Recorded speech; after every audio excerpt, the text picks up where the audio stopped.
రాజధాని అమరావతిలో E14 road అనేది మనం ఇప్పుడు E14 రోడ్ చూస్తున్నామండి. ఈ E14 రోడ్ అనేది చాలా ప్రత్యేకమైనది. ఎందుకు ప్రత్యేకమైనదంటే ఇది డైరెక్ట్గా మంగళగిరి రైల్వే స్టేషన్కి కనెక్ట్ అయ్యి ఉంటుంది. చూసారా, ఇప్పుడు మనం మంగళగిరి రైల్వే స్టేషన్ దగ్గరే ఉన్నాము. ఈ E14 రోడ్ అనేది డైరెక్ట్గా మంగళగిరి రైల్వే స్టేషన్కి కనెక్ట్ అయ్యి ఉంటుంది. ఇదిగో ఇక్కడ చూడొచ్చు పనులు ఏ విధంగా జరుగుతున్నాయో. ఇక్కడ ఇంతకుముందు ఇల్లులు కూడా ఉండేవి. ఇక్కడ మీకు స్టేషన్ చూపిస్తాను చూడండి, అదిగోండి, అదే మంగళగిరి రైల్వే స్టేషన్.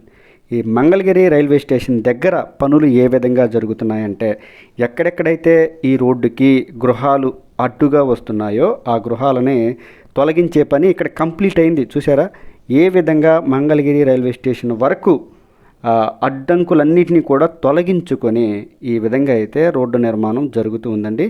రాజధాని అమరావతిలో E14 రోడ్ అనేది చాలా ప్రత్యేకమైనది. మనం చూడొచ్చు. దీని గురించి ఒక ప్రత్యేకమైన వీడియో మనం అతి తొందరలో చేసుకుందామండి. ప్రస్తుతానికైతే ఈ షార్ట్ వీడియోలో మంగళగిరి రైల్వే స్టేషన్కి E14 రోడ్డు కనెక్ట్ అయి ఉంటుంది. ఇక్కడ ఎర్త్ వర్క్ జరిగింది మరియు కొన్ని గృహాలని, అవసరమైన అడ్డొచ్చినటువంటి గృహాలని తొలగించారు.